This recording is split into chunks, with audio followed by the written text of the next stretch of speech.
মা বাবা মাঝে মাঝে এমন এমন কাজ করে বসে মেয়েদেরকে সারা জীবন সাফার করতে হয়। একটা মেয়ের জীবনে সুখ দুঃখের জন্য অনেকটাই মা বাবা দায়ী থাকে। আমার যে ছেলের সাথে বিয়ে হয়েছে তার সাথে আমার বিয়ের যখন আলাপ হয়েছিল তাকে আমি দেখিনি, তার সাথে আমার কাবিন হয়ে গিয়েছিল। কাবিনের 5 দিন পরে জানতে পারলাম আমার স্বামী একটা মেয়ের সাথে গভীর সম্পর্কে লিখতেছিল। আর যখনই কাবিনের কথা শুনেছে তখন ওই মেয়ে শ্বশুর বাড়িতে মানে যার সাথে আমার কাবিন হয়েছিল তার বাড়িতে এসে হাজির হয়েছে। আর তখনই লাগলো গন্ডগোল। তখন মাত্র আমার কাবিন হয়েছে 5 দিন হয়েছে। এরকম একটা সংবাদ কখনো একটা মেয়ের জন্য সুসংবাদ হতে পারে। আমার সবে মাত্র কাবিন হয়েছে এরকম একটা কথা। সবে মাত্র বয়সটা কম ছিল, 18তে পাও দিয়েছি। মেট্রিক পরীক্ষার পরপরই অনেক বেশি বিয়ে আসতো। আত্মীয় স্বজন পাড়া প্রতিবেশী মানে সবাই অনেক বিয়ে নিয়ে আসতো, কিন্তু বিয়ে দিবে বলে পরিবার এখন সিদ্ধান্ত নিয়েছে। আর এর মধ্যে ঠিক মতো আমি ছেলেকে দেখলামও না, তার ভিতরে আমার কাবিন হয়ে গেল। 5 দিনের মাথায় এরকম একটা খবর শুনতে হলো। ঠিক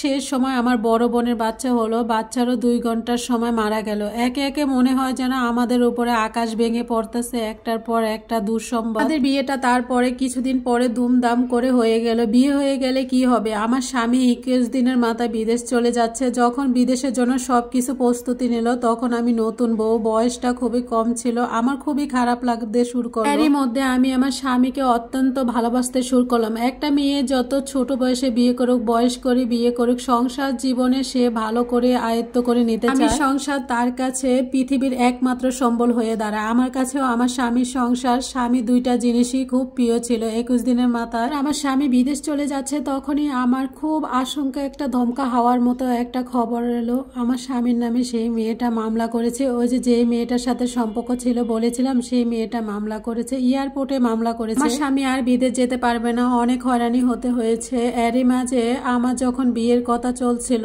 যখন শুনতে পেলাম ওই মেয়েটা এসেছে, ঝামেলা করছিল আমার শ্বশুর বাড়িতে, তখন আমার আব্বা, আমার পরিবার সবাই স্তব্ধ হয়ে। আমার কাবিনও হয়ে গিয়েছিল। আমার এলাকার চেয়ারম্যান, দাদা সহকারে আমার আব্বা সমস্ত কিছু হ্যান্ডেল করেছে মাথা ঠান্ডা রেখে। আমাদের বিয়েটা কিন্তু ধুমধাম করে দিয়েছে। তারই মধ্যে যখন স্বামী চলে যায় বিপদ, সেখানে অনেক হয়রানি শিকার হতে হয়েছে। এক পর্যায়ে আমার স্বামী বিদেশ যেতে পারলো। বিদেশ যাওয়ার পরে সবকিছুই ঠিকঠাক ছিল, সুন্দর চলতেছিল আমাদের সংসার। আমাদের দুজনের ভিতরে ফোন আলাপটাও খুব ভালো চলতেছিল। আস্তে আস্তে সবকিছু পরিবর্তন দেখতে পেলাম। আমার স্বামীর সাথে যে মেয়েটা বাংলাদেশে থাকতে সম্পর্ক ছিল, সেই মেয়েটার সাথে এখন আবার সে অনবরত কথা বলেই তাদের সাথে যোগাযোগ হয়। এই জিনিসটা আমি বউ হিসাবে আমার কাছে নিশ্চয়ই ভালো লাগার কথা না। তখন আমার স্বামীকে অনেকভাবে বোঝাতে শুরু করলাম, কিন্তু কোনোভাবে সে বুঝটা মানতে চাইলো না। সে যখন মেয়ের সাথে কথা বলে আমি ওকে বোঝাতে শুরু করলাম, কোনোভাবে সে বুঝটা মানতে চাইলো না। সে মেয়েটার সাথে যখন কথা বলে, যখন সেই মেয়েটা ভিডিও করে তখন রেখে দেয়। যখন মেয়েটা ভিডিওর সাথে কথা বলে, অডিও কলে কথা বলে,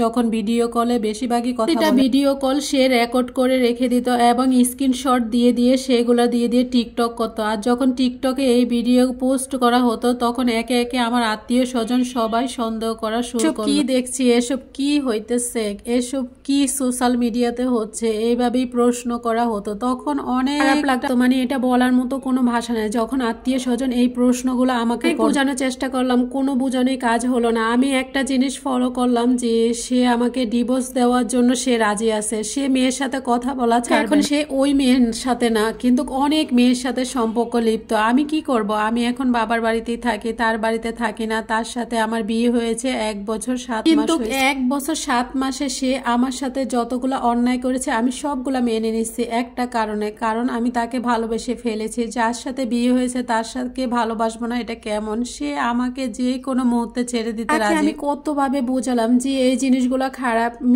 মেয়েটা সোশ্যাল মিডিয়াতে টিকটক বানাচ্ছে, তোমাকে নিয়ে লেখালেখি করতেছে, টিকটক করতেছে, ভিডিও করতেছে, এগুলো আত্মীয় স্বজনের কাছে আমি হয়রানি শিকার হচ্ছি।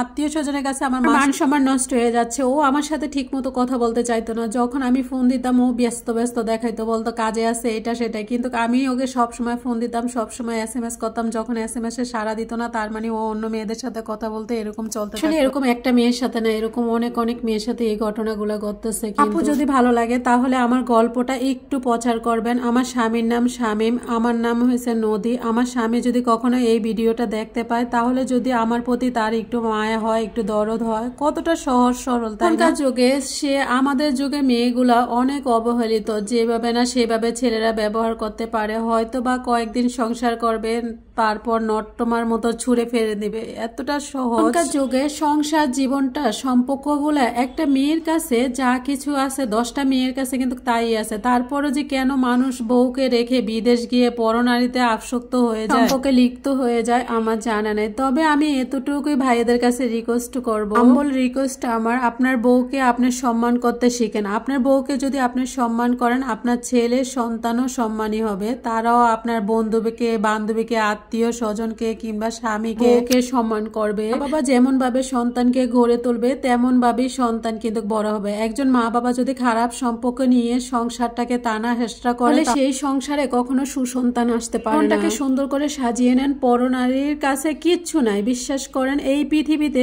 সর্বশ্রেষ্ঠ সুখ হলো শুধুমাত্র তার স্ত্রীর কাছে, অন্য নারীর কাছে কখনোই। বাবার উদ্দেশ্যে আমি এতটুকুই বলবো, না জেনে শুনে 4 দিনের ভিতরে কথা বলে একটা ছেলের গলায় কখনো ঝুলিয়ে দিবেন না। কারণ এই সমাজে অনেক সুন্দর সুন্দর পুরুষ আছে, তার ভিতরে পুরুষের থেকে নোংরা থাকে, নর্দমা থেকেও বেশি নোংরা থাকে। দুর্গন্ধযুক্ত মানুষের অভাব নেই এই সমাজে। নিজের আদরের মেয়েকে, আদরের সন্তানকে এইভাবে খারাপ মানুষের হাতে তুলে দিবেন না। অন্তত একবার হলো খোঁজ নিয়ে দেখবেন। আর পৃথিবীতে সর্বশ্রেষ্ঠ সম্পর্ক হচ্ছে হাজবেন্ড ওয়াইফ। পৃথিবীতে দেখবেন আপনি ব্যস্ত অনুভব করতে পারবেন, আর সেটার জন্য আখেরাতে অবশ্যই ভালো কিছু পাবেন যদি স্ত্রীর সাথে সুন্দর ব্যবহার করতে পারেন।